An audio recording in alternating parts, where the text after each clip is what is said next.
My mother called me 3 times before I finally turned the car toward the house where I grew up, a place that had always felt more like a stage for my twin sister than a home for both of us. Her last message said, "Come now," in that clipped, irritated voice that always meant she had already written a whole script for how I was supposed to behave. The moment I stepped onto the porch, she opened the door with a bright smile stretched too tight to be real and said, "Don't overreact, Isabella. It is only a small thing." That sentence alone made my stomach tighten because in my family, small thing always meant something that would crush me but make Marielle shine. I followed her into the living room, and the sight waiting there felt like someone had pressed a cold stone into my throat.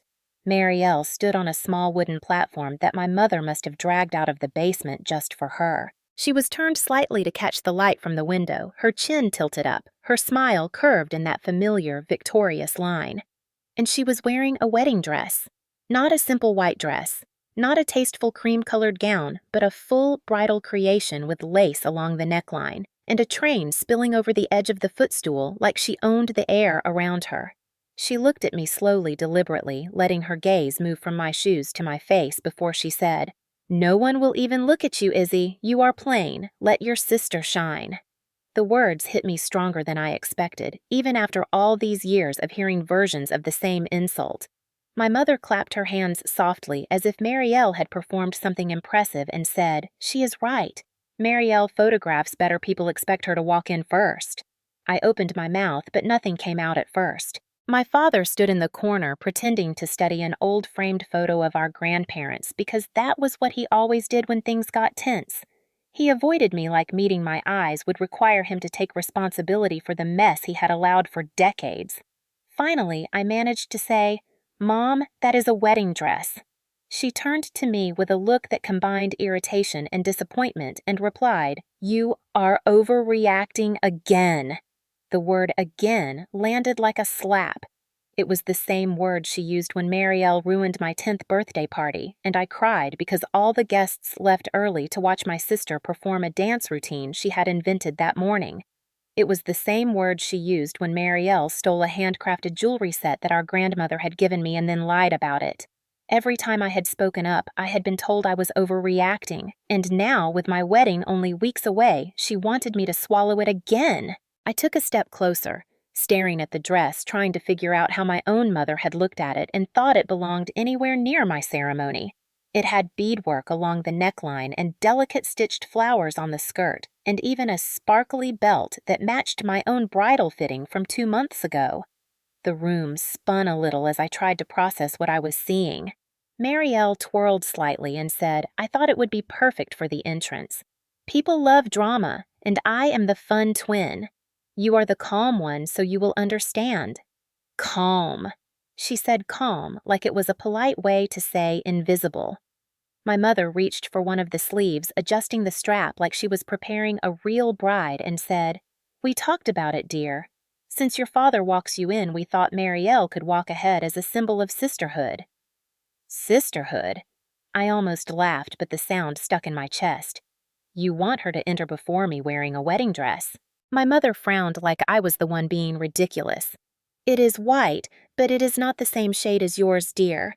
And you know Marielle has had a hard year. Let her have this moment." The familiar script unfolded so perfectly I could have recited it with her. Marielle has had a hard year. Marielle needs this. Marielle deserves a special memory. I felt heat rise behind my eyes and forced myself to blink. My father finally spoke without turning his head. "Just let it go, Izzy. It is not worth fighting over." That sentence, more than anything else, pushed something sharp through my chest. Not worth fighting over. My wedding day, my dress, my dignity.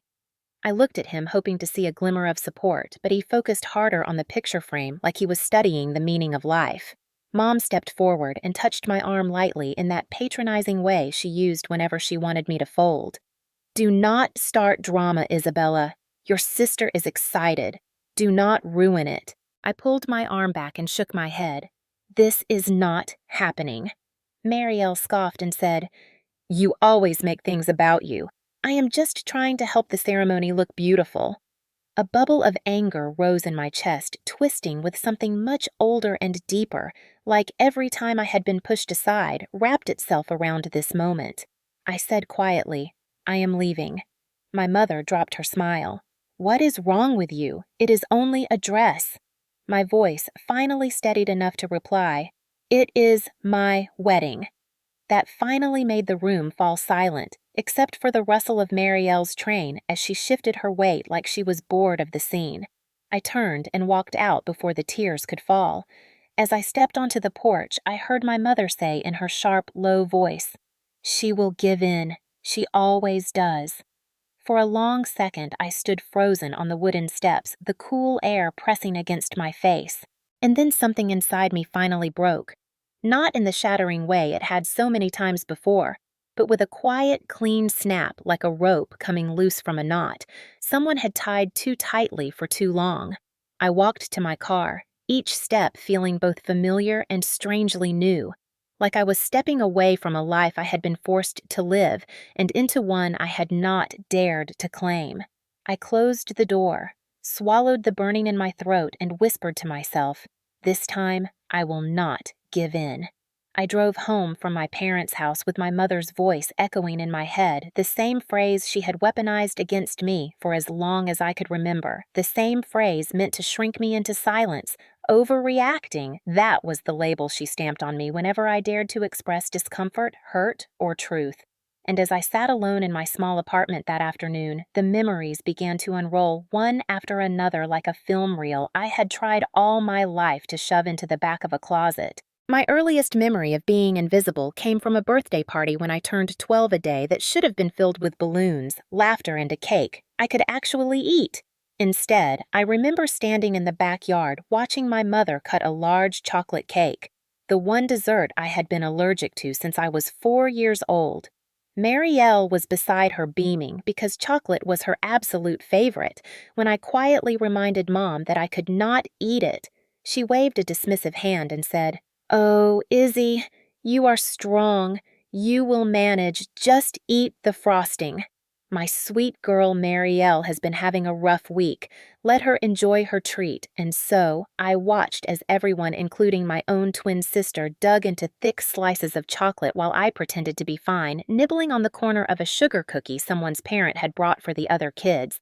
No one noticed when I slipped away to sit behind the tool shed where the buzzing of bees drowned out the laughter. At 14, I entered a district-wide art competition and spent weeks perfecting a watercolor piece of a lighthouse at dawn, blending layers of soft blue and muted pinks to get the sky just right. The night before the exhibition, Marielle barged into my room holding her own painting. A last-minute finger painting she had slapped together in 20 minutes. She demanded that I help her fix it. And when I tried to protest, she screamed so loudly that Mom came running, only to tell me, "Izzy, do not overreact. Just help her. She needs encouragement.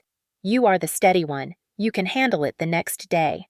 Marielle won a special mention ribbon for originality, and she paraded around the gallery with Mom snapping pictures proud as a peacock while no one even glanced at my lighthouse. I still remember standing in front of my painting alone while people gushed over my sister's chaotic swirls of paint like they were witnessing genius. Throughout high school, the pattern intensified. Marielle got a C- on an English exam, and my mother rewarded her with frozen yogurt and a new set of pastel pens, telling her she was brilliant for trying. While the same week I earned straight A's, and Mom handed me a lukewarm pat on the shoulder, followed by a quick reminder to help my sister study, because she is delicate, Izzy. She needs more love than you, and you can give it because you are strong. I heard those sentences so often that I began to believe strength meant erasing myself. Every wall in our house told the same story, framed photos of Marielle at cheer camp. Marielle posing with friends, Marielle in a sparkly dress at homecoming, even Marielle asleep on the couch with mascara smeared across her cheek. Mom loved to display her like some treasured garden statue. Meanwhile, pictures of me were stuffed into drawers left on my bedroom shelf or printed in small sizes tucked behind other frames. Once, when I asked why she never hung any of my photos, Mom answered without looking up from her coffee, "You do not take good pictures, honey. The camera loves your sister more." It is nothing to take personally. You have other strengths, but even at 16, that explanation cut through me like a knife, carving out pieces of my confidence and tossing them away. The wound deepened senior year when I was nominated for a community service award for my volunteer work at the hospice center, something I had done quietly without expecting recognition. The award ceremony was supposed to be a big moment for me, a rare chance to step into the light, only for my mother to arrive late. Dragging Marielle behind her, wearing a glittering gold dress that could have belonged on a red carpet, she made a dramatic entrance, whispering loudly that she had twisted her ankle and needed to sit in the front because she did not want to limp too far. The entire row shifted to accommodate her, while I stood frozen, feeling smaller by the second after the ceremony. Instead of congratulating me, my mother spent 20 minutes rubbing Marielle's ankle and telling everyone within earshot about her daughter's bravery for attending despite her injury, as though I did not exist. By the time I finished nursing school, the dynamic had calcified into something almost ritualistic. If Marielle failed something, I had to cheer her up. If she succeeded, I had to praise her harder. If she lied, I had to keep quiet for the sake of family harmony. If she hurt me, I had to swallow it whole and move on, because calling out the truth meant I was overreacting. I learned to disappear at family dinners, pushing food around my plate while Mom and Marielle exchanged inside jokes I was never part of. I learned to keep my victories quiet, because celebrating anything made them uncomfortable. I learned to speak softly, so I did not overshadow my twin with what my mother called difficult intensity. Even the milestone moments that belonged to both of us were reshaped around her. When we turned 25 and had a joint birthday dinner, the restaurant played a surprise slideshow that my mother had prepared. It was supposed to show pictures of both of us growing up, but 80% of the images were of Marielle. Smiling on beaches, posing in new outfits, or holding trophies, the few pictures of me were blurry or unflattering and placed near the end like an afterthought. I remember clapping politely while something inside me curled tighter and tighter, like a fist forming in the dark.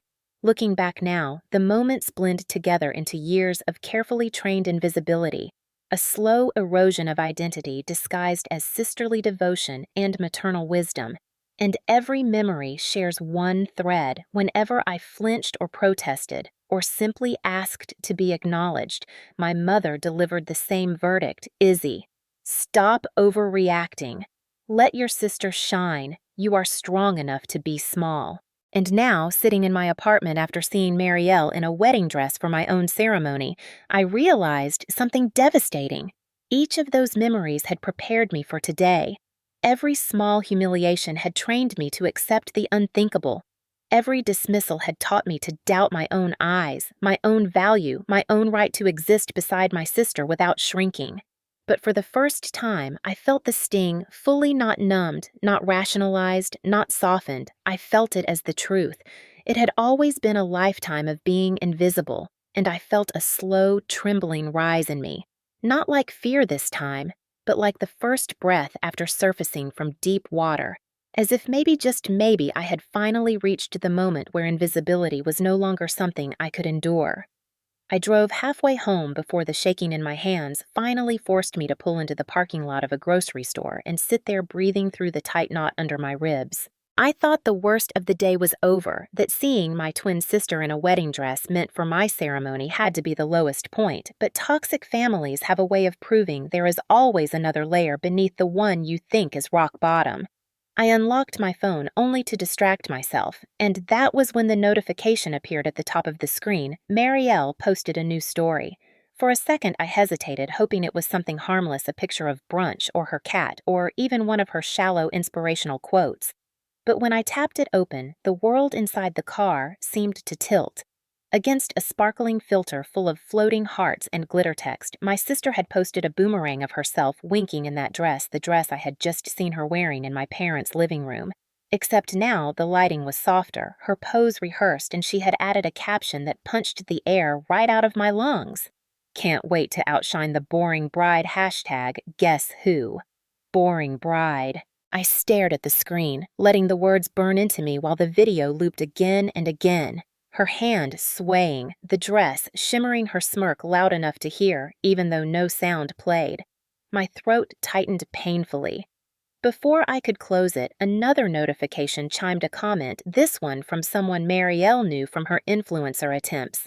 "You're the pretty twin anyway." A second one came in right after. "Is she letting you walk first, LOL?" I felt my cheeks heat, the kind of warmth that does not feel like embarrassment, but something deeper, something sticky and choking, like the humiliation of being mocked in public even when no one else is physically present. I refreshed the story out of some self-destructive reflex and another comment loaded. "That dress is so you. Make sure the cameras get your entrance." Cameras. Entrance. Outshine. She was not hinting. She was announcing. Declaring to her small but loyal circle of enablers that she would be the star of my wedding, the center of attention, the beautiful twin reclaiming the spotlight she believed belonged to her by birthright. My heart thudded in my chest, heavy and uneven. I had always known Marielle craved attention like oxygen, but this was different. There was a calculated intention behind it, a desire not just to shine, but to make sure I did not. I flicked to the next story, a poll asking, should I wear white or white? And the options were both yes and yes, babe. My head dropped to the steering wheel, and for a moment, I let the tears slide down hot and helpless. It was not just the dress, it was not just the story. It was the certainty behind her actions, the complete confidence that no one, not my mother, not my father, not even me, would stop her from stealing something sacred from my life. My phone buzzed again, this time a private message from her. "Do not be dramatic, Izzy. This is fun. I am hyping the wedding vibe. Do not ruin it." Another followed before I could even respond. "You always make things so dull. People want excitement. People want me." I swallowed hard, staring at the messages, feeling each one slice into the soft places inside me, the ones still tender from childhood wounds.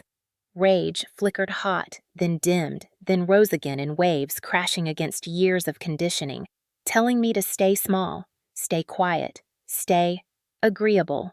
Outside the car, someone pushed a shopping cart across the parking lot, the metal rattle grounding me enough to lift my head. I wiped my face with my sleeve and whispered to no one. "This is not fun. This is cruelty." Another buzz. This one, a screenshot of her story she had forwarded to our mother, and my mother had reacted with a row of heart emojis and a comment. "You look stunning, darling. This will be unforgettable." Unforgettable. She did not mean my wedding. She meant the moment where Marielle eclipsed me completely.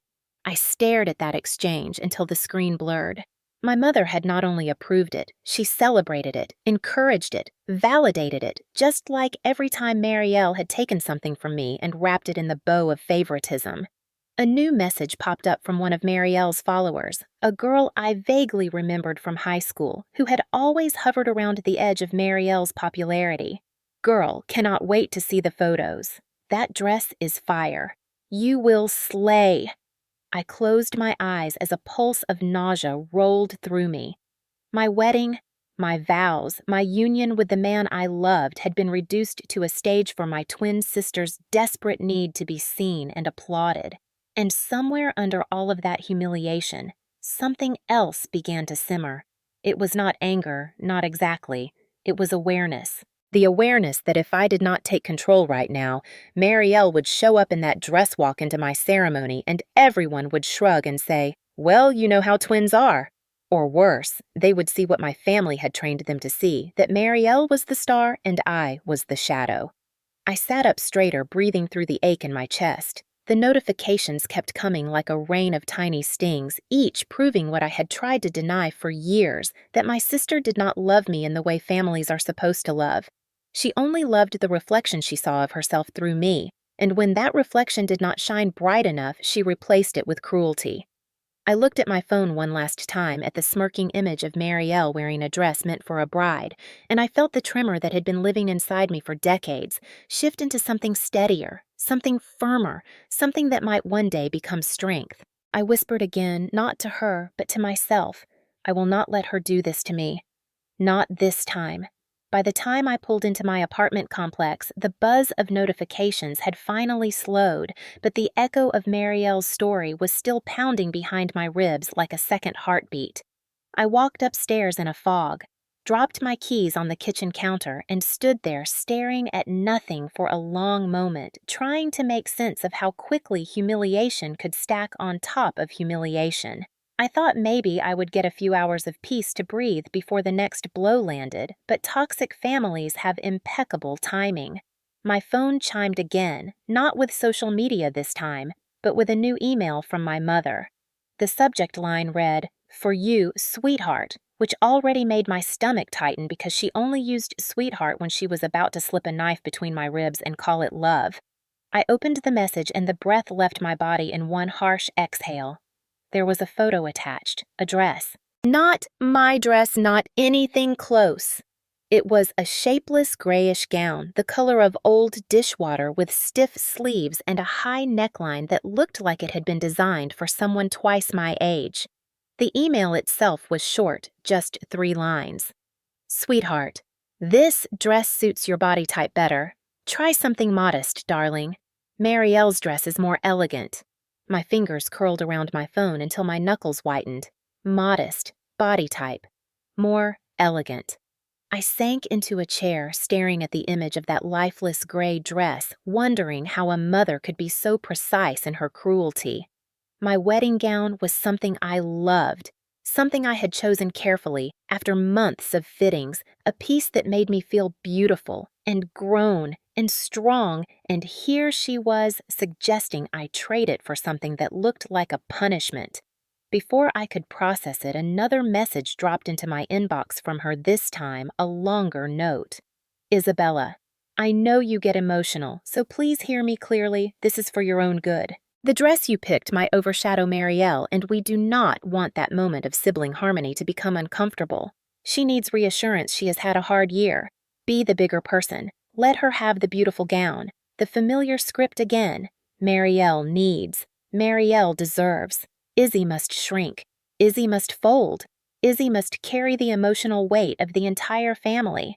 I closed the email, feeling heat build behind my eyes, but I refused to let the tears fall because I knew if I started crying now, I might not stop. A few moments later, my phone buzzed again, this time with a text from my father, a rare occurrence since he typically avoided direct communication. It said simply, "Con nin compromise con la dua de diu hien hun." The message hit harder than I expected, maybe harder than anything that had come before. He had typed it in Vietnamese, a language he rarely used with me unless he wanted to soften something or hide the harshness in a familiar tone, but the words were still clear as glass. "You should compromise. You are easier to manage." Easier to manage. A lifetime summarized in 4 quiet words.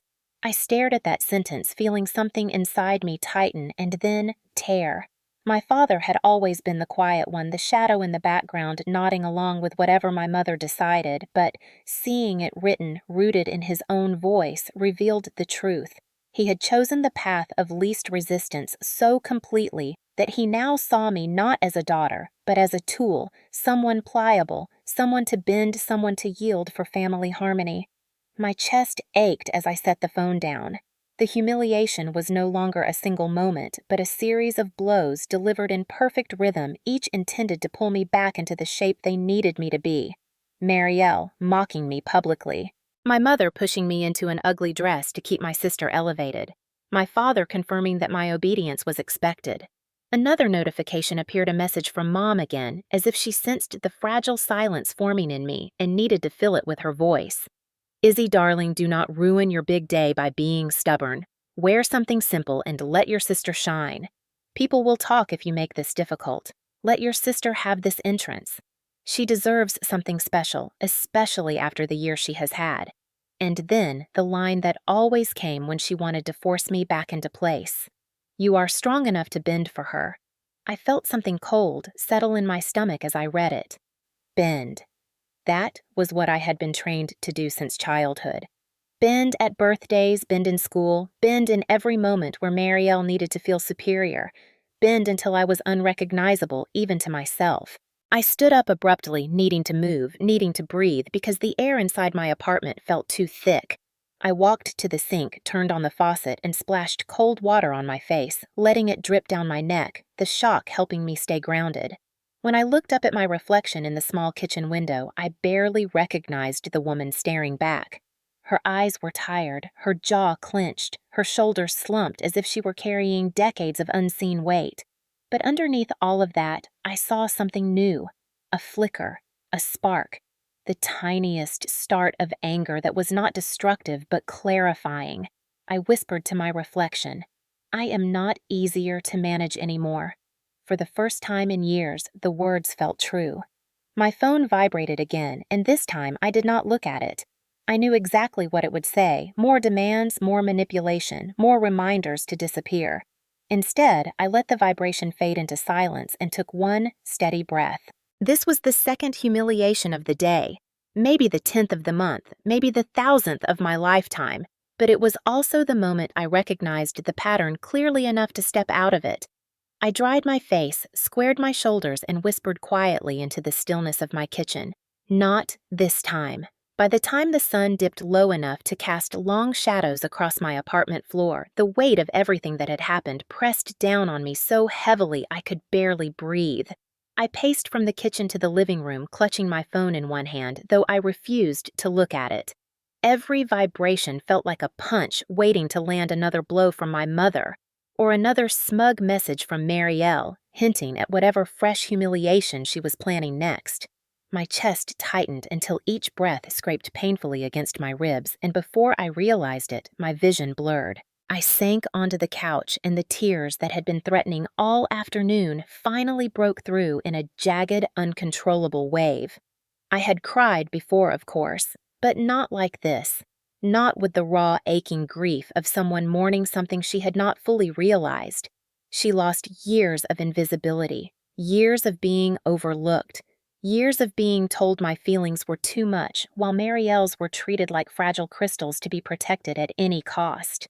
I pressed my hands to my face, trying to slow the sobs, but the harder I tried, the more everything inside me cracked open.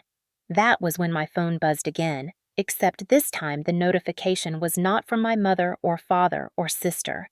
It was Ethan. Are you home? My fingers shook as I typed back, yes. Less than 3 minutes later, I heard his heavy footsteps climbing the stairs 2 at a time, and then my front door opened without hesitation. I did not even have to look up to feel the shift in the room, his presence grounding like a sudden gust of fresh air in a suffocating space. He crossed the room in 3 long strides and knelt in front of me, his warm, steady hands closing around mine. Izzy, talk to me.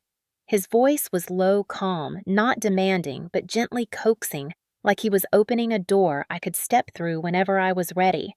I tried to speak, but the words came out tangled with sobs. She wore a wedding dress.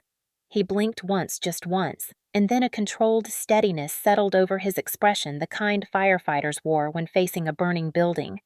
She what? In my parents' living room, I whispered, rubbing the heel of my hand over my eyes.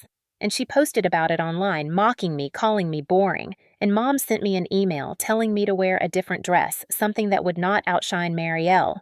I felt ridiculous saying it out loud, like hearing my own voice exposed to the absurdity of the entire situation. But Ethan did not laugh, did not roll his eyes, did not tell me I was imagining it. His jaw tightened, the muscle along the side, ticking with anger he was trying hard to contain. Izzy, this is not normal. This is abuse. The word hung in the air between us, heavy and undeniable. I had skirted around it, skirted around the idea that maybe my family was not just difficult but harmful. But hearing Ethan say it with that unwavering certainty made something deep inside me tremble. I shook my head instinctively, the old reflex kicking in. They are just dramatic. Families fight. Ethan moved one hand to my cheek, wiping away the tears with his thumb as he said softly, No, Izzy, no. Families disagree. Families misunderstand. Families have issues. This, your sister wearing a wedding dress for your wedding, your mom telling you to choose something dull so you do not threaten her, your dad telling you to compromise because you are easier to control. This is a pattern of emotional abuse and manipulation. I let his words soak slowly into the cracks inside me. And then I broke again with a shuddering sob that tore out of my throat before I could stop it. Ethan immediately wrapped his arms around me, pulling me into his chest, letting me cry without rushing me, without shushing me, without asking me to be stronger or quieter or calmer. He held me like the pieces of me were allowed to come apart in his hands, like he was not afraid of the mess. When the sobs finally eased into shaky breaths, he pressed his forehead against mine and whispered, "You deserve better than this, Izzy. You deserve a family that does not hurt you, then tell you it is your fault for bleeding." I swallowed thickly, my fingers clenching his shirt. I do not know what to do. For 28 years, I have just done what they wanted. I thought if I kept peace long enough, they would change. Ethan pulled back enough to look me directly in the eyes. They will not change because hurting you works for them. It keeps Marielle on a pedestal and your mom in control and your dad in the clear.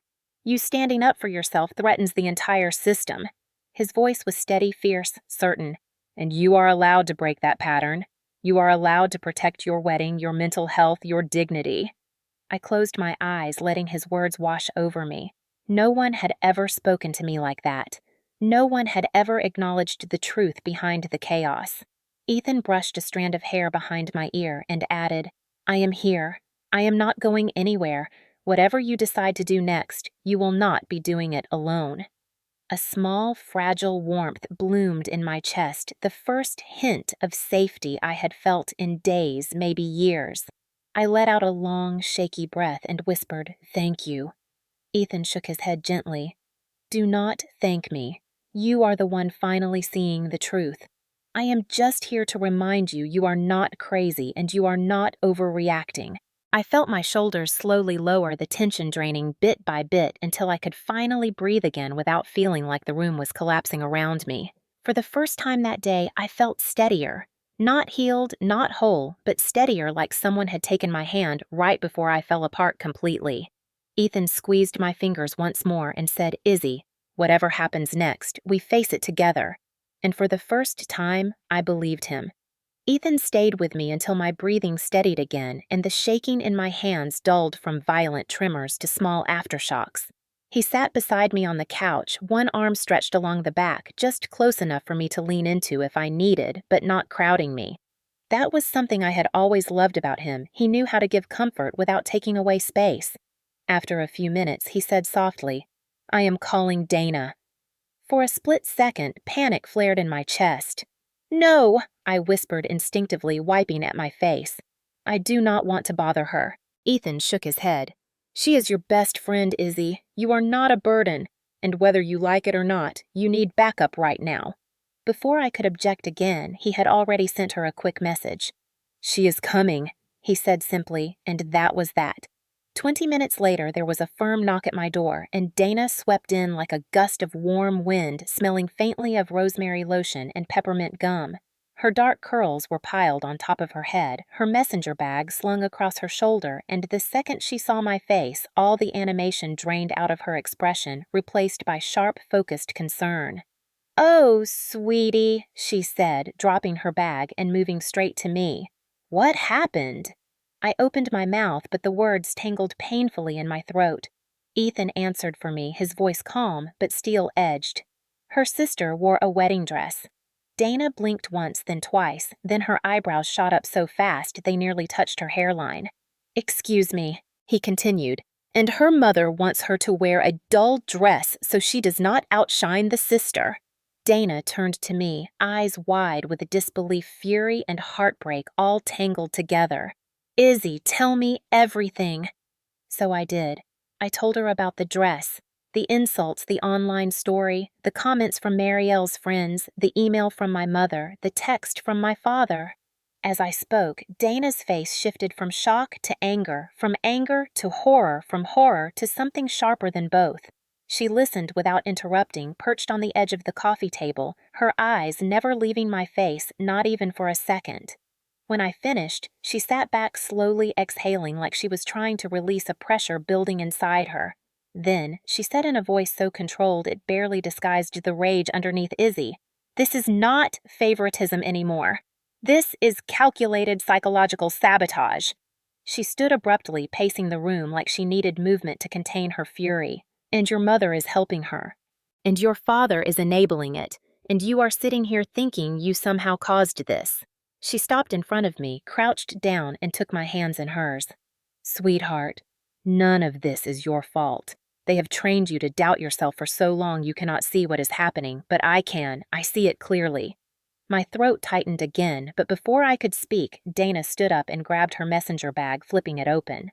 "Let me see your phone," she said. At first, I hesitated because giving Dana access to my phone meant giving her access to all the raw, ugly pieces I had kept to myself for years. But she held out her hand, steady, patient, certain, and something inside me unclenched enough to let me pass it to her. She sat down beside me, scrolling through messages silently, at first, her brows furrowing deeper with every swipe. Then she reached the email from my mother. Her lips parted in disbelief. "Oh, hell no!" She opened the image of the dull gray dress, her eyes narrowing into slits. "She wants you to wear this." I nodded, feeling heat crawl up my neck. Dana shook her head. "This looks like something they dress extras in for funeral scenes on low-budget TV shows." She kept scrolling, her expression tightening when she reached Marielle's story. She let out a sharp exhale. "She posted this publicly. She mocked you publicly, and you thought you were overreacting." I looked down at my hands, twisting in my lap. "That is what they always say. That is what they have always said." Dana softened immediately, sliding an arm around my shoulders. "Honey, you have been gaslit your entire life. Their voices have become your inner voice. But not today. Today, we look at reality." She went back to the inbox and opened another email thread. "What is this?" I leaned closer. It was from my mother to the wedding planner. I had not seen those emails. Dana scrolled, reading aloud. "We need special seating reserved in the front for Marielle, the daughter who will be accompanying the bride." Dana froze, looked at me, and said, "Did you ask for this?" I shook my head, feeling sick. She continued reading. "Also, please ensure the photographer takes a separate series of spotlight photos of Marielle before the ceremony begins, something elegant, perhaps on the staircase." My stomach dropped. Spotlight photos. Elegant. Staircase. It sounded like instructions for the star of a show, not a guest, not even close. Dana scrolled further. "And please arrange the entrance lighting so that Marielle has a proper glow as she walks in ahead of Isabella." The room tilted for a second. Ahead of me? She was planning an entrance. A glowing spotlight entrance. Dana closed the laptop with a sharp snap, startling both me and Ethan. "This is a coordinated attack," she said, standing again, furious energy radiating off her. "Your mother and your sister are trying to steal your wedding. They are not just overshadowing you, they are rewriting your ceremony for their own ego." Ethan spoke quietly from across the room. "This is why I said it is abuse." Dana nodded, her jaw tight. "Yes, emotional abuse. Systematic, manipulative, cruel." She rounded on me gently but firmly. "Izzy, if you do not set boundaries now, they will walk into your wedding in gowns and crowns if they feel like it. And they will convince you it is your fault." My eyes flooded again, but this time not with helplessness, with something clearer. Something rising inside me like a tide. I whispered, "What do I do?" Dana exchanged a look with Ethan and then sat beside me, taking both my hands. "First, we gather everything. Every message, every post, every email. We build the truth. Then we set rules. Then we reinforce them." Her voice dropped lower, strong, certain. "And if they push back, we push harder." Ethan crossed the room and stood behind me, his hand resting on my shoulder, solid grounding. "And you will not go through this alone," he said. I looked between them, feeling something shift inside me, something that had been crushed flat by years of minimization and dismissal. Support. Real support. Dana squeezed my hands again. "Izzy, you deserve a wedding where you are the bride, not the background. You deserve a life where you are seen, and we are going to make sure you get it." For the first time that day, the heaviness in my chest loosened enough for me to take a full breath. Dana stayed close, scrolling through the remaining emails and messages, documenting each one, her expression twisting tighter with every discovery. By the time she finished, her conclusion was simple and devastating. They are not going to stop. Not unless you make them. The realization settled over me like a quiet truth, not harsh, not cruel, just real. And from that truth, a small, determined flame began to burn steady and bright. I whispered softly, almost to myself, "Then I guess it is time to stop them." Dana was still pacing in my living room like a strategist plotting a battlefield when the idea surfaced in my mind. Quiet at first, then growing louder until I could not ignore it. There was one person in my family who had never treated me like I was invisible. One person who had never asked me to shrink or bend or disappear. Uncle Leo, my mother's older brother, a retired army sergeant with a voice like gravel and a heart like a furnace. He had lived 2 states away most of my childhood, but every time he visited, he saw me. Really saw me. When I was 13 and Marielle stole my art project and turned it in as her own, he was the only adult who looked at me and said, "I know that is yours, kiddo. I can see you in it." When I graduated nursing school, he sent me a handwritten letter that said, "I am proud of you, Izzy. I hope you know you deserve the world, not just the scraps people hand you." And when my parents forgot my 21st birthday, he mailed me a pocket knife with my initials engraved on the handle saying, "Every woman should have something sharp to claim what is hers." That knife was in my nightstand, now one of the only gifts from family I had ever treasured. The thought of calling him made my stomach twist. I had not spoken to him in months, not because anything was wrong, but because I had quietly pulled back from everyone in my extended family, unsure who my mother had poisoned against me. But something deep inside me told me he needed to know what was happening. I reached for my phone. Dana stopped pacing. "Who are you calling?" "Someone who will tell me the truth," I said. "Someone who will not tell me I am overreacting." Ethan nodded approvingly. "Do it." My hands trembled slightly as I tapped his contact. The phone rang twice, then a familiar gravelly voice answered. "Izzy." "Everything okay, sweetheart?" The question alone nearly broke me. I swallowed hard. "Uncle Leo," I said, my voice wavering. "Do you have a minute? For you, I have all night." "What is going on?" I looked at Dana, then Ethan, then the carpet, then finally closed my eyes. And the story spilled out. Everything. The dress, the social media humiliation, the emails, the manipulation, the years of shrinking, the way I had been trained to accept less than scraps. I waited for him to interrupt or soften it, or find excuses for their behavior, something every member of my immediate family had done for decades, but he did not. He stayed silent until I finished, and then I heard him inhale slowly, the way he used to before delivering a truth that would land hard but clean. "Izzy," he said, finally, his voice lower, heavier, "they are not trying to celebrate your wedding. They are trying to erase you from it." I pressed a hand to my chest because hearing it out loud felt like someone had finally turned on a light in a room I had been stumbling through for years. I whispered, "I do not know what to do." There was a creak, like he was settling deeper into his chair. Then he said, with absolute certainty, "You stop letting them write the rules." I blinked. "What do you mean?" "I mean this, sweetheart. Your mother has been running the same script since you were a child. Marielle shines. Isabella conforms. But you are a grown woman now, and they only have the power you hand them." His voice hardened like steel striking steel. "And from what you just told me, they do not deserve a single inch of power over your wedding." A shaky exhale left my chest. "I think I need someone to walk me down the aisle," I whispered before I could stop myself, the words trembling with years of longing. There was a full second of silence before he spoke again, softer this time, warmer.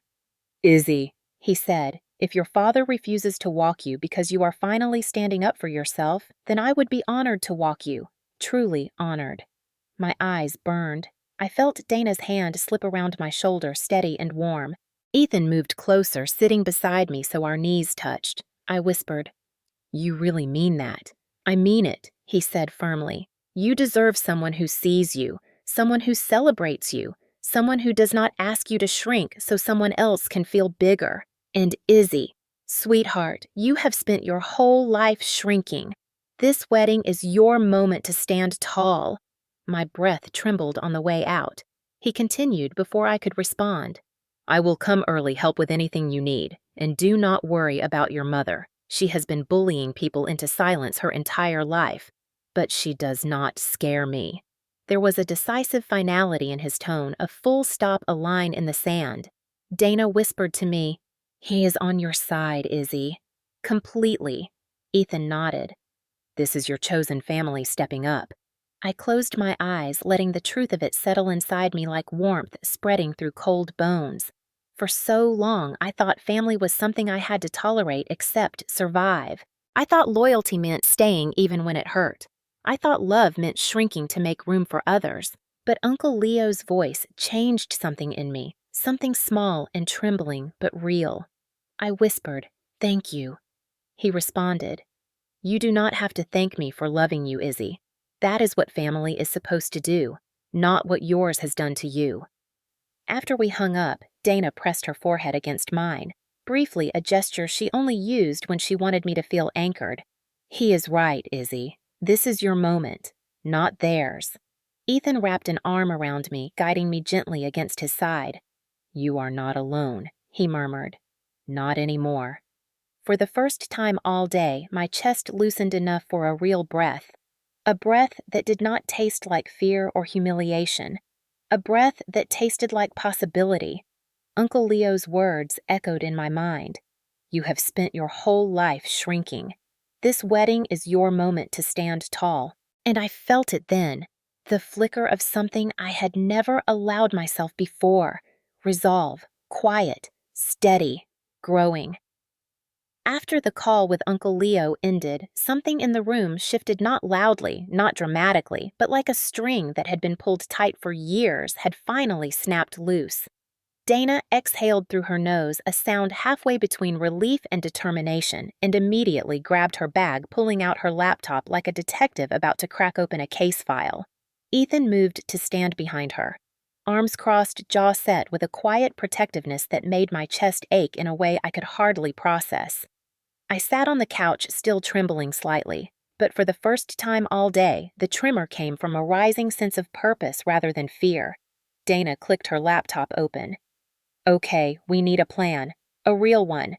Not survival mode. Not appeasement.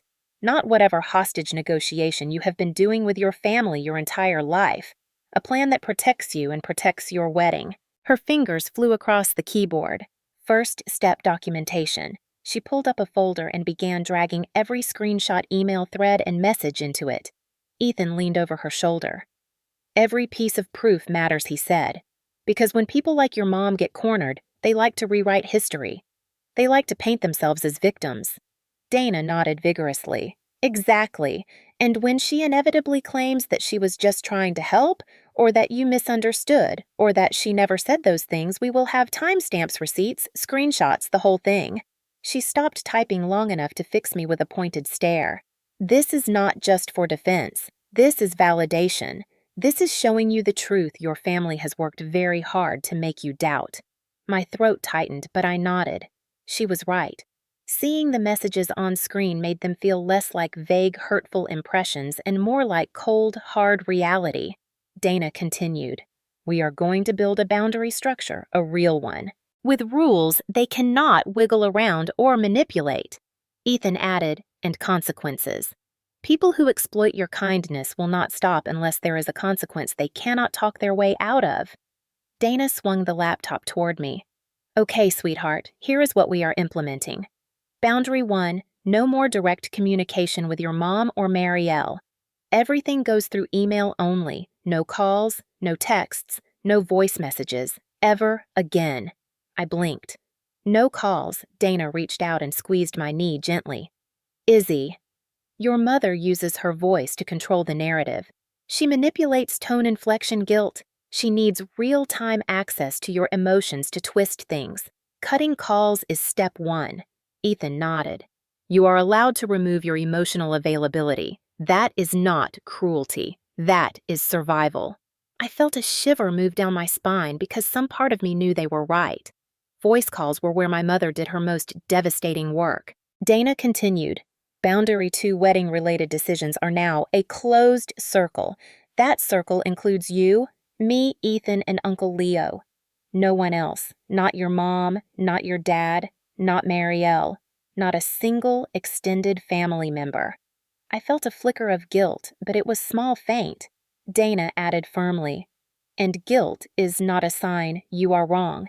It is a sign you have been trained to feel guilty for prioritizing yourself." I let her words settle. Then Ethan spoke Boundary 3 dress code enforcement. And this time, his voice took on a professional tone, one I had heard him use at the fire station when giving safety briefings.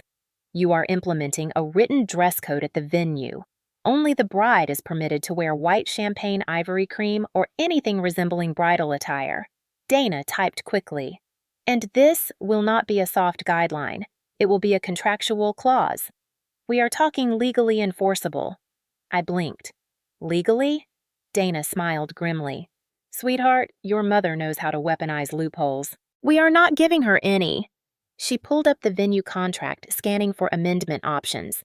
"Here, bridal attire shall not be worn by any guest other than the bride.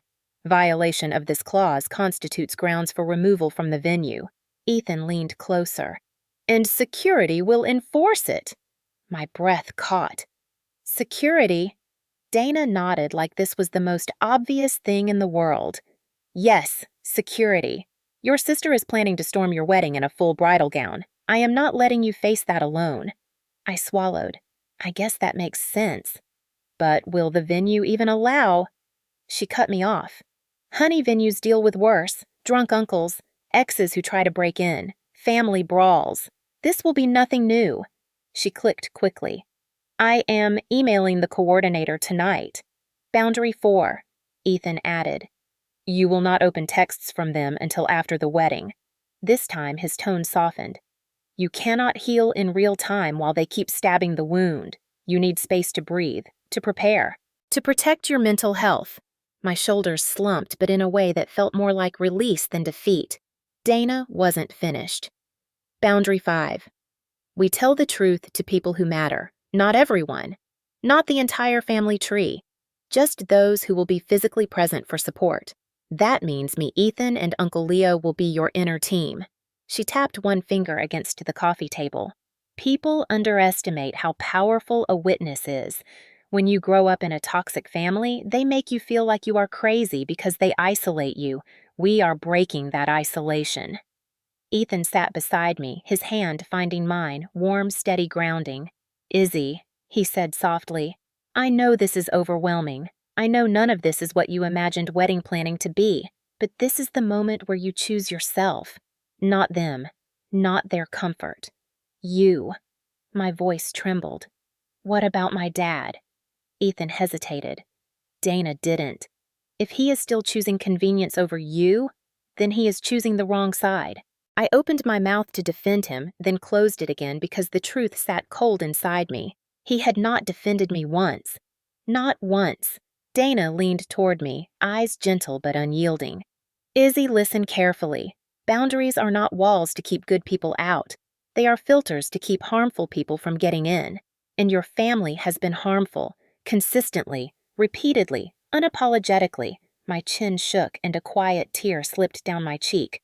But this time, it wasn't from shame. It was from clarity. Ethan squeezed my hand. "We build the defense. We fortify the wedding. We protect you." Dana clicked a final command on her laptop.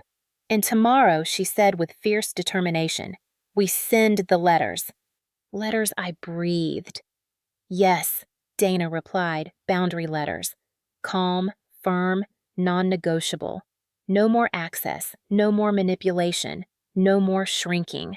Ethan met my eyes and said the words that anchored everything into place. "Izzy, you are worth defending." The room went quiet, but it was a sacred kind of quiet, the kind where a new chapter begins even if you cannot quite see the pages yet. And for the first time in my life, I felt something powerful settle in my bones. I was not fighting alone. I was not breaking alone. I was not rebuilding alone. This time I had a team. This time I had truth. This time I had boundaries. And this time I would not bend. The next morning, I woke with the heavy throb of a migraine blooming behind my eyes, the kind that usually came after nights spent crying or nights spent holding in tears that refused to fall. My phone lay face down on the nightstand like a coiled snake waiting for me to make the mistake of touching it. I didn't. Instead, I dressed slowly, letting the routine steady me, and walked into the living room where Dana and Ethan were already awake. Dana sat cross-legged on the floor, surrounded by papers and her laptop, while Ethan leaned over the counter sipping coffee from one of my chipped mugs. "Morning, honey," Dana said without looking up, her voice much too bright for someone who had clearly been awake for hours. "Today is Boundary Day." The words made my stomach tighten, but also settle. I nodded because backing out was no longer an option, not after everything they had done, not after everything I had finally admitted. Dana clicked her tongue. "First order of business, no opening messages from family. Absolutely none. We read them first and decide what needs to be addressed," Ethan added. "It is like smoke in a burning building. You do not breathe it in unless you want damage."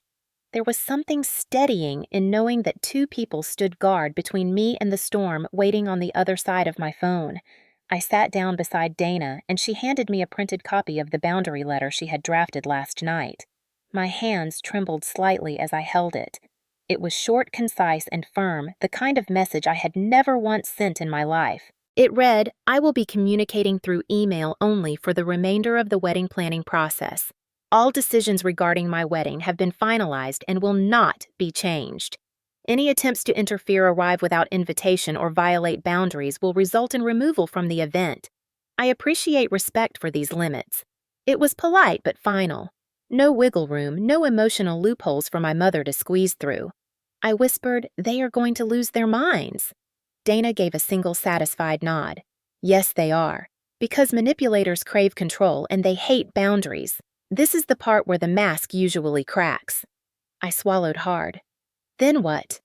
Then Dana said calmly, "We brace for the implosion," and as if summoned, my phone buzzed violently on the nightstand, rattling against the wood, followed by another and another. I flinched each time, instinctively reaching, then pulling my hand back like the device was aflame. Dana held out her hand. "Give it here." I handed it over. She flipped it face up and let out a low whistle. 32 messages in the last hour. My breath caught. "All from Mom." She shook her head. "Some from your mother, some from Marielle, and a few from your father." Ethan stepped closer, rubbing the back of his neck. "Want to hear them or wait until after breakfast?" I stared at the buzzing device, knowing exactly what waited inside panic, guilt, accusations, demands. "Let's do it now," I whispered. "Get it over with." Dana scrolled, clicking the first voicemail from my mother. Her voice filled the apartment, syrupy sweetness, stretched tight over steel. "Isabella, I know you are upset, but this silent treatment is childish. You are blowing things out of proportion again. You need to calm down before people start to notice." Dana rolled her eyes. "There it is. Minimizing the problem, making you responsible for her discomfort." She clicked the next one. Her tone had sharpened. "You are making a scene by ignoring us. I talked to some of the family and they agree you are being dramatic. You need to apologize to Marielle for hurting her feelings." My stomach twisted. "Apologize for what?" "For being the bride at my own wedding," Dana muttered. "They are losing control, so they are rallying troops. Classic toxic family maneuvering." Ethan crossed his arms, jaw tense. "Play the next." Dana did. This time, my mother's voice was shrill, cutting each word like a blade. "Isabella, you are ruining this wedding. You have no idea how much stress you are putting on us. Fix this. Fix it now." I felt something inside me recoil, an old instinct to fold, to soften, to apologize immediately. But then I looked at Dana and Ethan and the instinct stopped halfway. Dana raised the phone again. Now, Marielle. The message was a single line, dripping with entitlement. "I cannot believe you are doing this to me. I deserve this moment, Izzy. You always take things too seriously. I deserve to shine." I let out a shaky laugh, except there was nothing funny about it. "She thinks wearing a bridal gown to my wedding is something she deserves." Dana nodded grimly. "Narcissists believe rules do not apply to them. Your sister sees your wedding as a stage she can use, and she believes she is entitled to spotlight, even if it means harming you. Another message dinged. Dana clicked it. The tone froze me. My dad, Isabel, your mother is crying. You need to fix this. You are embarrassing the family. His disappointment slid under my skin like cold water. I had always wanted him to stand up for me, to take my side even once. Ethan swore under his breath. Of course he wants you to fix it. Fixing things is how you learned to survive. I pressed my hands to my face, breathing hard through the storm swirling in my chest. Dana set the phone down. Izzy, none of these messages are about your feelings. None are about your happiness. They are about how your choices inconvenience them. They are about control, not love. My hands fell away from my face. You are right. She squeezed my shoulder gently. And we are not done. Because next will come the escalation, the panic, the explosion when they realize you are serious about boundaries. As if on cue, my phone lit up again this time, with a message preview large enough that even without opening it, I could see the words. From Mom. If you keep acting like this, you will regret it. A chill rippled through me. Threats. Dana said calmly. That means we are officially entering meltdown stage. Congratulations, they know they are losing control. She handed the phone back to me, but her hand stayed on mine, anchoring me. Now, she said softly, send the boundary letter. My heart pounded. If I do this, there is no going back. Ethan knelt in front of me, his voice warm and firm. Izzy, going back means going back to being invisible. Going forward means choosing yourself. Choose yourself. For a moment, I couldn't breathe. Then I nodded steadier than I expected. I typed the message, the boundary letter we had crafted, my thumbs trembling, but certain. When I hit send, something shifted inside me like a door that had been jammed for decades finally creaked open. Silence settled over the room. Not fearful silence. Not the silence of shrinking, but the silence of a decision made. A line drawn, a pattern broken. And in that silence, something new began to bloom in my chest. Not relief, not victory. Strength. The first real strength I had ever claimed for myself. The morning of my wedding arrived with a strange, deceptive stillness. I had expected to wake shaking, terrified, bracing for whatever new chaos my mother or Marielle planned to hurl into my life. Instead, I woke to sunlight spilling gently across the room, warming the sheets, warming my skin, warming a part of me that had been cold for decades. For the first time in weeks, my phone was silent. No buzzing, no vibrating, no demands, no guilt. No twisted appeals disguised as love, just silence. It felt unnatural, like the world was holding its breath. I sat up slowly, listening to the quiet, half expecting my mother's voice to materialize from thin air and accuse me of ruining everything. But the apartment remained still, peaceful, calm. Dana was already awake. I heard her soft humming from the kitchen, the rustle of a garment bag hanging carefully from the door frame. Ethan had crashed on the couch, insisting he would stay until I left for the venue to make sure no one tried to ambush me with last-minute manipulation. When I walked out of the bedroom, he sat up immediately, his firefighter instincts kicking in. "Morning," he said gently, searching my face. "How are you feeling?" I paused, surprised by the honesty forming in my throat. "I feel steady." Dana turned from the counter, holding a mug of hot tea. "That's because you did the hardest part yesterday, sweetie. You broke the cycle." I took the tea and wrapped my hands around the warm cup, letting the heat sink into my fingers. For a moment, I allowed myself to simply exist in the quiet. No pressure, no shame, no shrinking. Just breath, just warmth, just me. And then, as if the universe wanted to test my newfound calm, my phone lit up on the coffee table. I flinched before I could stop myself. Ethan was there in 2 steps, picking it up, scanning the screen. "It's from your dad," he said, and his voice softened in the way people soften before delivering news that cuts. He handed it to me. I stared at the message.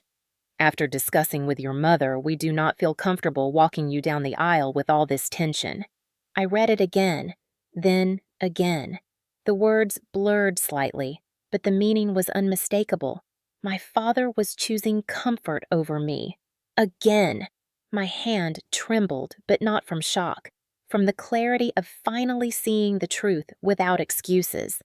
Ethan stepped closer. Izzy, you do not need them. You never did. Dana squeezed my shoulder. And you are not walking alone today.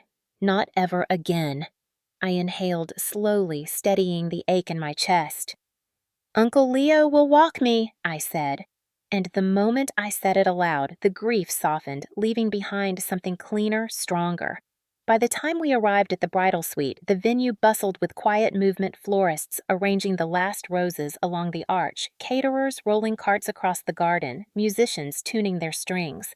But when I stepped inside the small room reserved for brides, the chaos melted away. My dress hung in the corner, brilliant ivory shimmering softly in the sunlight streaming through the window. Dana let out a small gasp. Izzy, it is perfect! Ethan didn't enter. He stood outside the door like a guardian, but his voice drifted through the doorway. You are going to be breathtaking. I stepped toward the dress, my fingers brushing the fabric. For the first time since buying it, I felt worthy of it. Dana zipped me in carefully, moving slowly the way someone handles something sacred. When the bodice settled against my skin, it felt like armor. Soft, beautiful, unshakable. Dana adjusted the veil, letting it fall gently down my back. Her voice softened. There you are, sweet girl. The bride, not the shadow, not the afterthought. The bride. I swallowed against the sudden rush of emotion. A knock sounded on the door. Dana turned, ready to chase someone off, but the voice on the other side stopped her. Izzy. It was Uncle Leo. My breath caught.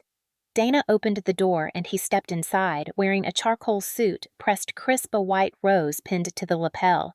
His eyes softened as he saw me, and for a moment he didn't speak. He just stood there taking me in. When he finally did speak, his voice cracked just slightly. You look like someone who finally sees herself. My throat tightened. He stepped closer, not touching my dress, but close enough to lay a warm, steady hand on my shoulder. And I want you to hear me, sweetheart. Nothing your mother has ever said about you has been true.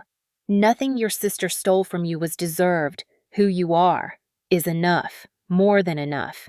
The breath I didn't know I was holding escaped in a shudder. He offered his arm gently. Whenever you are ready, I am too.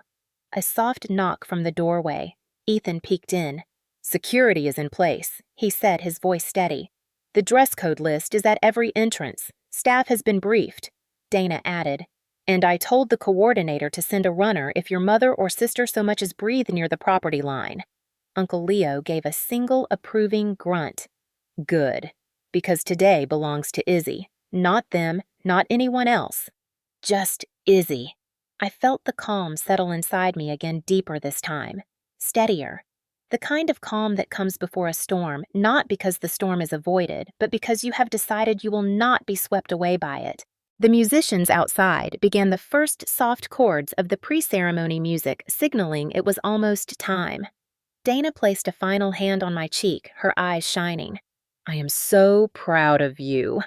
Ethan squeezed my hand one last time before stepping back. I will be waiting at the altar, he said softly, and I felt the warmth in his voice wrap around me like a vow. Uncle Leo adjusted his sleeve and nodded once. Ready, sweetheart.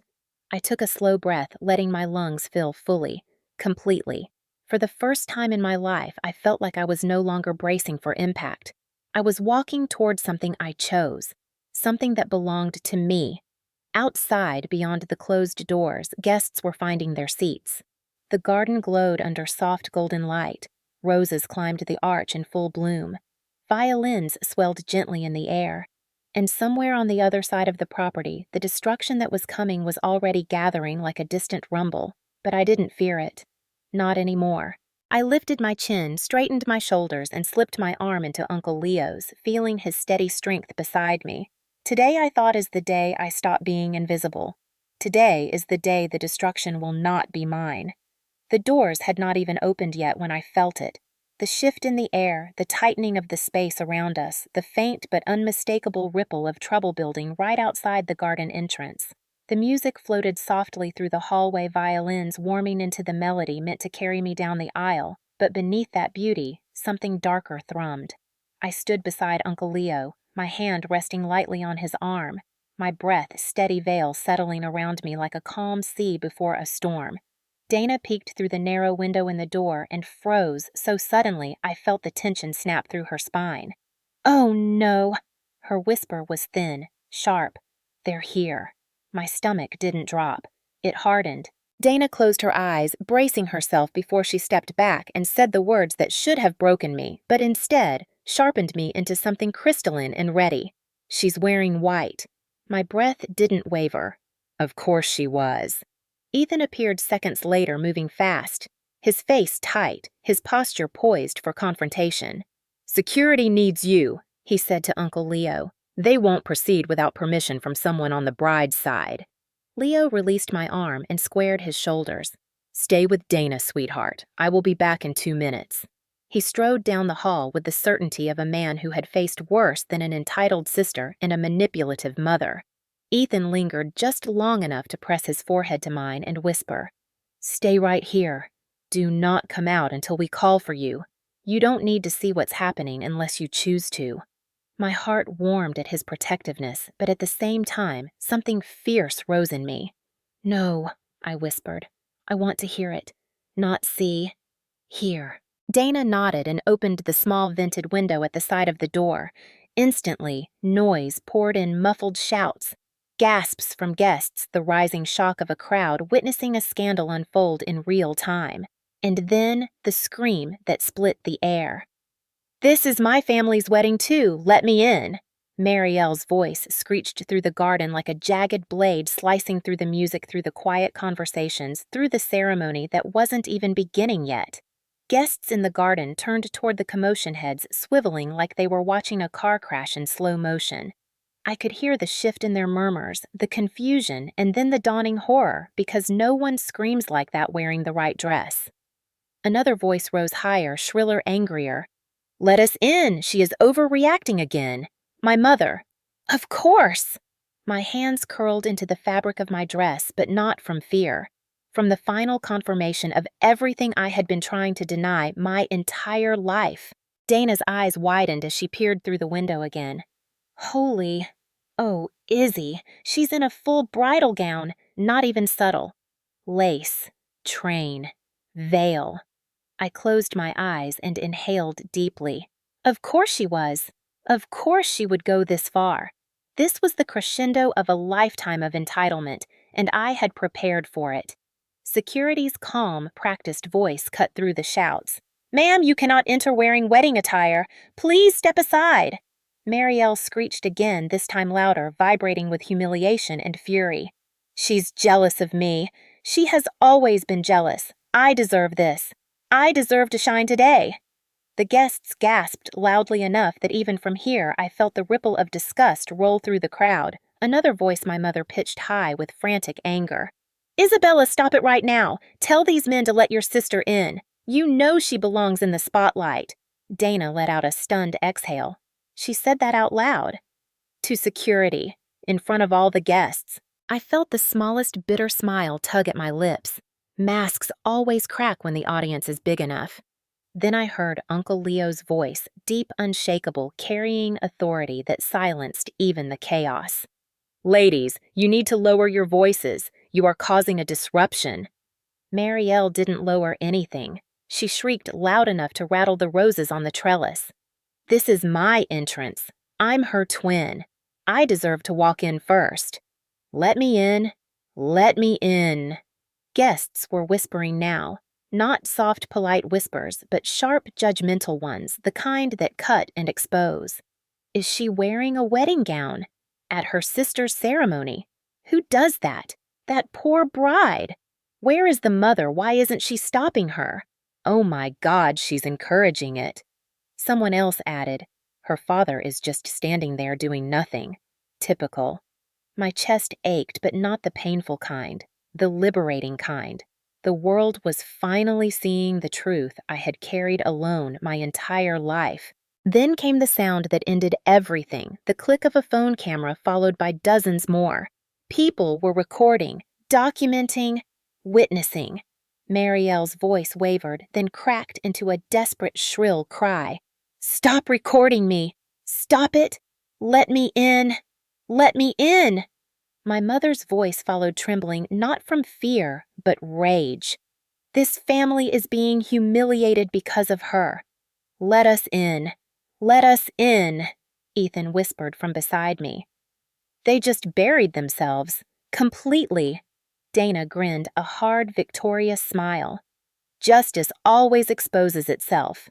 Then the venue coordinator's voice, calm, firm, unshakable, joined the fray. "Per the bride's contract, no guest except the bride may wear bridal attire. You are in violation of that rule. You will not be allowed to enter." My mother's voice snapped like splintering wood. "We already told the bride." "Let us in. Let us in. Let us in. Let us in. Let us in." The chant twisted into something feral, the unraveling of two women who had never been told no. And then silence.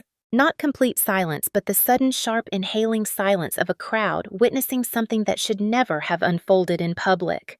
Uncle Leo spoke again, lower this time, but firm. "You need to leave. Now." Marielle sobbed loudly, enraged, humiliated, her voice breaking into frantic hiccups. "You can't do this to me.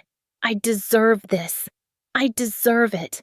Mom cried out like a wounded animal. "Isabella will pay for this. She will regret humiliating us." Dana's eyes widened. "They are melting down in real time." Ethan looked toward the door, jaw tight. "Izzy, they are threatening you in front of everyone. Their masks are gone. Every guest there now knows exactly what they are." The coordinator added something I didn't expect. "Security escort them off the property immediately. We need to preserve the integrity of this ceremony." The phrase "preserve the integrity" sliced through the chaos like a bell tolling. I hadn't realized how much I needed someone to say exactly that my wedding mattered, that my boundaries mattered, that their behavior was the violation, not mine. Then footsteps thundered down the hallway, and Uncle Leo appeared in the doorway, his chest rising with controlled anger, his eyes hard, but his voice gentle as he looked at me. "It's over, sweetheart. They are being escorted out." They caused a scene in front of everyone. The entire crowd saw it all. They exposed themselves. For a full second, I couldn't breathe. Not because of fear, because of release. Years of gaslighting evaporated into the warm air of truth finally laid bare. Dana wiped her eyes even though she wasn't crying. "I'm so proud of you, honey. You didn't do anything. They did it all to themselves."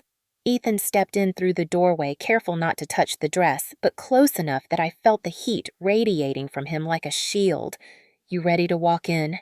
he whispered, not as the girl who spent her life shrinking, but as the woman who stood her ground. I nodded slowly. "Yes."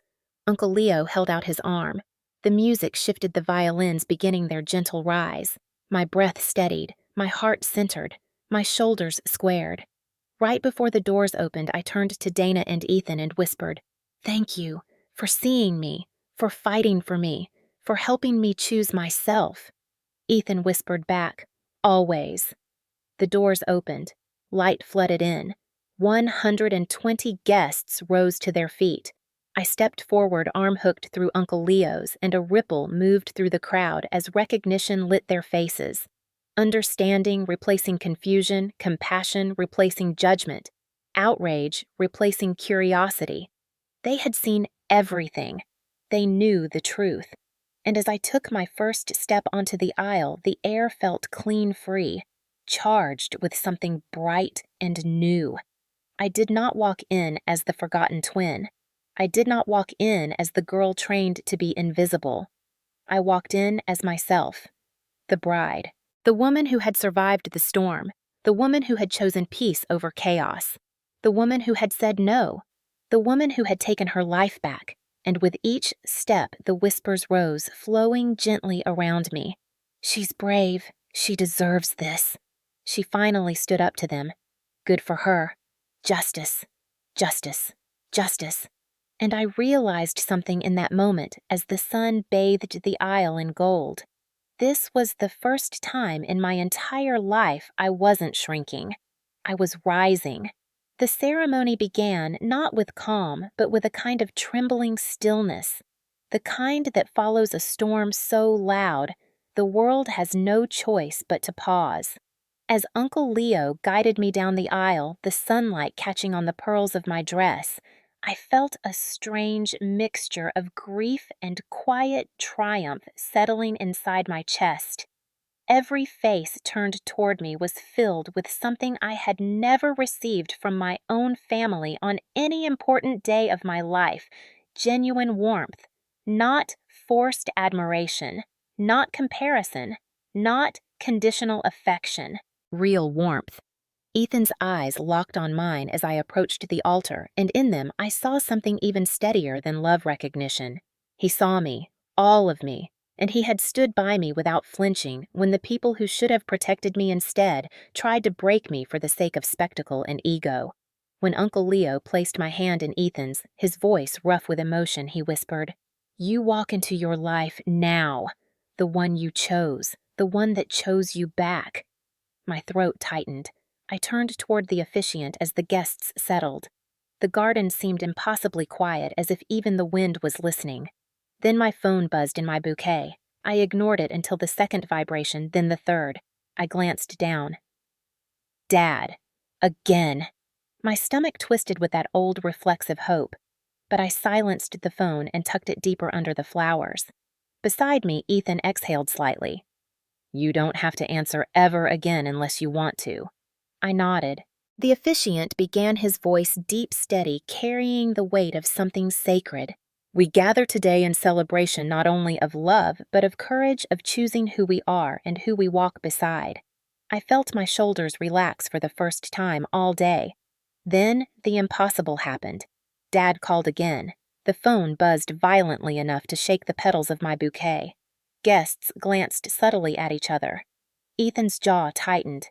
I lifted the bouquet to mute the call, but my father, who had barely spoken to me alone in years, followed with a text. "Fix the problem at the gates. Marielle is crying. You are making the family look bad." The words slammed into me with familiar force. Not a single line asking if I was okay. Not a single acknowledgement of the spectacle they had caused. Just another order to sacrifice myself to restore their comfort. I breathed in slowly. "No," I whispered to myself. "Not anymore." The officiant motioned gently. "Whenever you are ready." I nodded and began my vows. My voice trembled at first, but strengthened sentence by sentence. I promised to choose honesty even when silence was easier. I promised to build a life with Ethan grounded in respect and truth, not comparison or competition or manipulation. I promised to be the woman I had always been forced to hide. When Ethan spoke his vows, he reached up to gently wipe a tear that slipped down my cheek. "Isabella," he said so softly, only I and maybe the roses behind us could hear. "Your strength is the kind that grows quietly, not loud, not violent, but steady, unbreakable, and I promise to keep your peace safe." More tears spilled. The kiss that sealed our marriage was not dramatic or dipped or posed. It was simple, tender, real. The guests stood and applauded with a kind of reverence, but beneath that applause, a murmur ran through the garden people still processing what they had witnessed at the gate. And that was the beginning of the fallout.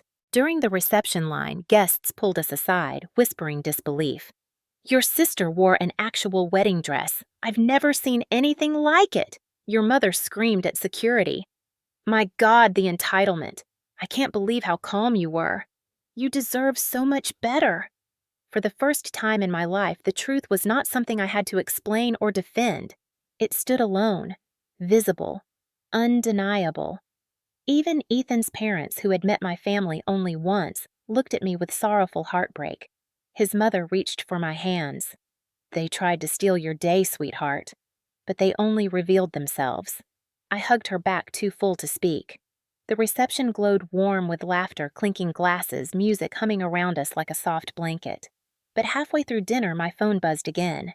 Dad, Mom, unknown cousins, voicemails piling one after another like threats disguised as concern. I stepped outside onto the terrace. The cool air kissed my skin, calming me. I pressed play. My mother's voice spilled out syrupy bitter. You embarrassed your family. You humiliated your sister. This was supposed to be her day, too. Then Marielle's voice, equally venomous through tears. You ruined my moment. I hope you're happy. Next was Dad. Fix this, Isabella. You're causing unnecessary drama. Come outside and apologize so they can enter the reception. I laughed, out loud.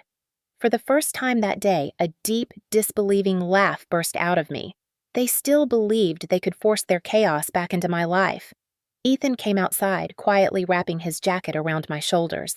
His voice was low, visceral. They think they can still control you, and maybe before today they could. But you broke the chain. They're panicking because they lost their grip. I leaned into him, breathing him in, letting his steadiness anchor me. When we returned inside, Uncle Leo pulled us aside. Several guests heard your mother threaten you. Someone recorded it. A few have already sent me the video. The footage showed Marielle in full bridal white screaming at the gates and Mom yelling that I would pay for humiliating them. It was all undeniable now. The truth had finally found daylight. The rest of the night unfolded beautifully. Ethan and I danced our first dance under soft golden lights. When the father-daughter dance played, I hesitated only a second before Uncle Leo stepped up. May I? He asked gently. I nodded, wiping away tears. As we danced, he leaned in and whispered, You may have been born into their family, but today you made your own. 6 months later, everything had changed.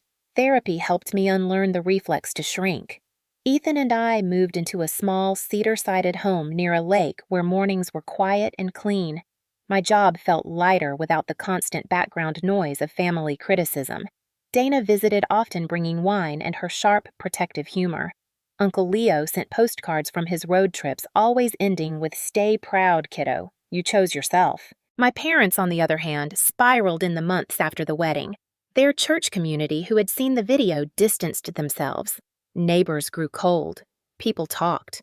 Not about me. About them. The mother who screamed at her daughter on her wedding day. The sister who wore a full wedding gown to someone else's ceremony. Justice had unfolded without me lifting a finger. Then the final twist arrived one crisp October morning. Marielle was engaged. Again. She and her fiancé sent invitations to the extended family. Not a single relative RSVP'd. The memory of her meltdown at my wedding lingered too sharply. People did not want to witness another spectacle. She posted vague quotes online about betrayal and jealousy, but the tone was different now. Less arrogant, more desperate. They were experiencing consequences for the first time in their lives. Meanwhile, I thrived. One afternoon, Ethan brought home a framed photo Uncle Leo had mailed.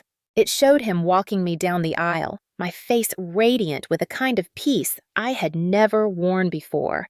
On the back, he'd written, The day you chose your own life. I placed it on our mantel. My phone buzzed. Dad. I stared at it a long moment before answering. His voice wavered.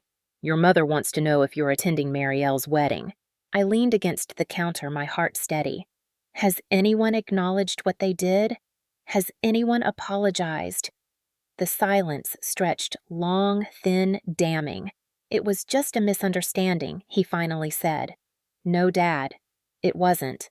I wish them well, but I will not go. He didn't argue, he only sighed, a tired, defeated sound. After the call, I joined Ethan on the porch and watched the orange sky melt into the lake. You okay? He asked quietly. I thought about it. Really thought. And for the first time in my entire life, the answer came without hesitation. Yes. Truly, yes. Because justice isn't loud. It isn't revenge served with fire or spectacle. Justice is peace. Justice is choosing yourself. Justice is walking into a room not as the forgotten twin, not as the scapegoat, not as the daughter trained to disappear, but as a whole person finally seen. And I had done it. I had walked into my own life. and I would never shrink again. Sometimes when I look back on everything that happened, the white dress, the screaming at the gates, the years of being dismissed and belittled, I realize the hardest part was not the chaos itself, but the silence I lived in before it. The silence of telling myself it was not that bad. The silence of shrinking so others could feel bigger. The silence of believing that wanting respect made me difficult. Maybe you know that kind of silence too, the kind that grows in a house where one child is the favorite and the other is the convenient one. The one expected to compromise, the one told not to overreact, the one who learns to carry the emotional weight so no one else has to. And maybe like me, you reached a moment where the silence finally cracked. A moment when you saw the truth of your family, not the version you wished for, but the version they showed you over and over. Maybe it happened at a wedding, maybe at a hospital bed, maybe during a phone call where someone you loved revealed their true priorities. Or maybe it was smaller, a sentence that cut too deep a laugh at your expense. A moment you realized you were the only one trying to hold a broken structure together. If you have ever been there, I want to ask you something, and I hope you will take a moment to really think about it. When was the first time you realized that choosing yourself would cost you people who claimed to love you? And how did you survive it? Because surviving it is not easy. The guilt is real. The doubt is real. The voice in your head that sounds eerily like a parent saying you are too sensitive or too dramatic or too selfish lingers long after the moment has passed. But boundaries are not cruelty. Protection is not selfish. Peace is not disrespect. And maybe you learned that the hard way too. Maybe like me, you learned that sometimes the people who insist you keep the family together are the same people who tore it apart. Maybe you learned that healing does not always end with reconciliation. Sometimes it ends with distance, and sometimes that distance is the doorway to the life you were meant to build all along. So, if you are watching this from your living room or your kitchen table or your quiet bedroom after everyone else has gone to sleep, I want to ask you something from one survivor to another. Where are you watching from tonight, and what moment opened your eyes to the truth about your own family? You do not have to share details if it hurts. But if you feel safe, tell me this. Did you have a moment when you finally said enough? A moment when you stopped shrinking? A moment when you stopped fixing chaos you did not create? A moment when you realized you deserved peace?